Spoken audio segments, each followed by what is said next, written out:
One of the most difficult questions to understand about our origins is this: how can life come from non-life? Since every painting must have a painter, how can anything so well organized spontaneously arrive from an early Earth that was so disorganized? Well, it's a good question, and let's start by asking why paintings can't paint themselves. Simple, because they're made of chemicals that can't replicate themselves. Same goes for watches or books or whatever other non-living object you care to mention. Animals and plants, however, are made of chemicals that can replicate themselves. There's no magic involved, it's just basic chemistry that's very well understood. So the real question is, how did these replicating chemicals come about? To answer that question, we need to go through a series of steps. If it's impossible for these chemicals to arise naturally, then let's see which of these steps is impossible. The first step involves looking at the primordial Earth 3.7 billion years ago. There it is, mostly wet, very warm, and with an atmosphere composed of all sorts of gases. Hydrogen, hydrogen cyanide, methane, and ammonia among them. DNA is a long-chain molecule made from just 4 different types of nucleotide. So the first question is, where did the nucleotides come from? In 1961, a researcher called Juan Oro left hydrogen cyanide and ammonia to stew in an aqueous solution in his laboratory under conditions very similar to those that prevailed on the primordial Earth. Left alone, the solution produced adenine, one of the 4 nucleotide bases that make up DNA. To make a complete nucleotide, these bases need to gain a sugar called ribose and a group of phosphates. Biochemists think they know how the phosphate group formed. They're now trying to find out how the ribose is attached. Once nucleotides formed, the next step was to join together to make chains called polynucleotides. In the 1980s, researchers found that a clay called montmorillonite, which was abundant on the primordial sea floor and in hot pools of water on land, is the perfect catalyst for this process. Some of these long polynucleotide chains, like ribonucleic acid or RNA, are able to make copies of themselves.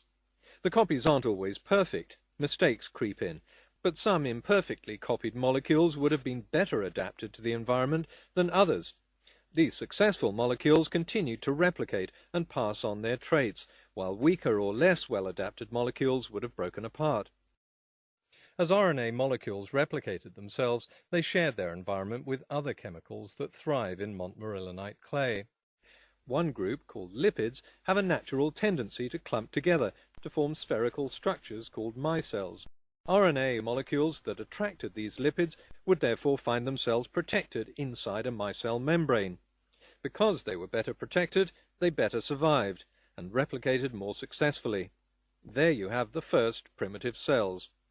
They look nothing like the complex cells we have today for a very good reason. Over 3.7 billion years they've evolved. I'll tackle the subject of evolution in another video. Over hundreds of millions of years, RNA grew more complex. The single strand became a double strand, and the better adapted DNA molecule evolved. One of the differences between RNA and DNA is that DNA needs proteins to replicate itself. Proteins are made of amino acids, which are often called the building blocks of life. So where did the first ones come from? A number of experiments using montmorillonite have produced not only amino acids, but long chains of amino acids called polypeptides. Montmorillonite, it turns out, is a natural breeding ground for all kinds of complex organic chemicals. It has to be said that this research is in its infancy, and current hypotheses are nowhere near as solid as the theory of evolution, which has been around for 150 years and has overwhelming evidence to support it. But the reality is a far cry from the idea that scientists believe life popped out of nowhere. Before I go, I just want to rebut a couple of hoary old myths that are often used to show that these steps must somehow be impossible. Really? But we know that's nonsense. Left alone, organic chemicals can and do polymerize to form longer, more complex chemicals. No, it doesn't. The natural origin of life doesn't violate any of the laws of thermodynamics.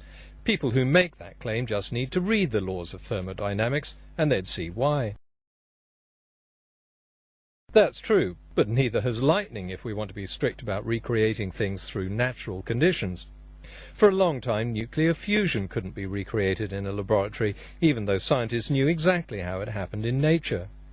Recreating something in a laboratory has never been a prerequisite to understanding how it happens. Nature had millions of years and a laboratory the size of the Earth to create just a few molecules that could replicate themselves. Given those odds, scientists aren't even trying to recreate life in a laboratory through natural means. What they are trying to do is find out how these primordial chemicals work, what they're made of, how they interact, and what sort of processes are needed for their natural formation.